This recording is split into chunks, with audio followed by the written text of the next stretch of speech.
बदायूं जिले के थाना दातागंज क्षेत्र के गांव पापड़ में आज सुबह रामकृष्ण की अरिल नदी में डूबकर मौत हो गई।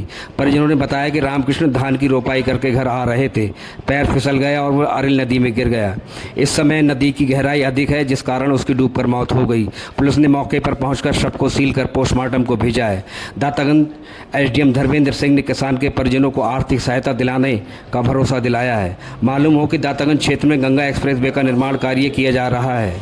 गंगा एक्सप्रेस वे के लिए मिट्टी की आवश्यकता पड़ी तो कार्यदायी संस्था द्वारा पापड़ गांव से गुजर रही अरल नदी से बड़ी मात्रा में मिट्टी निकाल ली गई, जिसका ग्रामीणों ने जमकर विरोध किया था, लेकिन सांठगांठ के चलते कार्यदायी संस्था के खिलाफ कोई कार्रवाई नहीं हुई।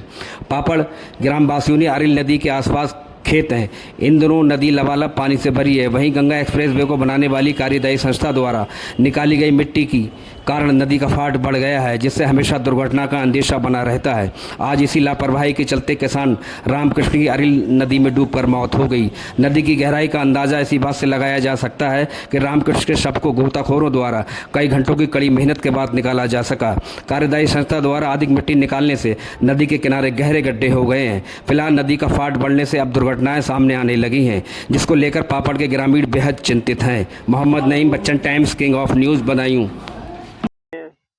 नदी की गहराई शुरू से ही इतनी थी? ना ना अबे हाईवे खुद हुए तब से हाईवे वालों ने जब इतनी गहराई से खुदाई की, गांव में किसी ने विरोध नहीं किया इसका?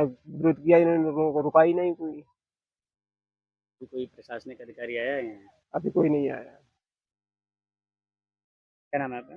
एडवोकेट गौरव प्रताप सिंह। गौरव जी, जो आपके गांव में घटनाएं हो रही हैं लगातार और नदी की गहराई काफी कर दी गई, क्या कभी गांव वालों ने इसका विरोध नहीं किया? देखो, गांव वालों ने तो बहुत विरोध किया, लेकिन किसी की सुनी ना गई। लोग यहाँ से मतलब जिसे भी ज्ञापन देके आए वो अधिकारी ने सुनी। गंगा एक्सप्रेस वालों ने अपनी मनमानी की, जितनी मानक के हिसाब नदी नहीं खुदी है, अपनी मन मर्जी के द्वारा उन्होंने नदी खोद ली है। इससे आए दिन ये घटनाएं हो रही हैं। आप में से या गांव वालों ने किसी ने कोई परमिशन नहीं देखी इनकी कि किस तरह से? भाई साहब परमिशन मांग रहे थे, परमिशन देते ही नहीं थे वो। ये कह रहे थे मेरे पास परमिशन है, आप कौन होते हो? हम लोग गाँव वाले गए भी थे अधिकारियों के पास, लेकिन किसी ने सुनी, कोई नहीं सुनता था। और आपने रोकने का भी कभी प्रयास किया? कभी मतलब गांव वालों सबने मतलब हम लोगों ने सबने प्रयास किया था, लेकिन वो नहीं माने, क्योंकि उनके पास हो सकता है ऊपर से सोर्स हो उनका, किसी का बड़े मतलब हाथ रखा हुआ हो सरकार का, किसी का अधिकारी का वगैरह का, लेकिन उन्होंने किसी की सुनी नहीं।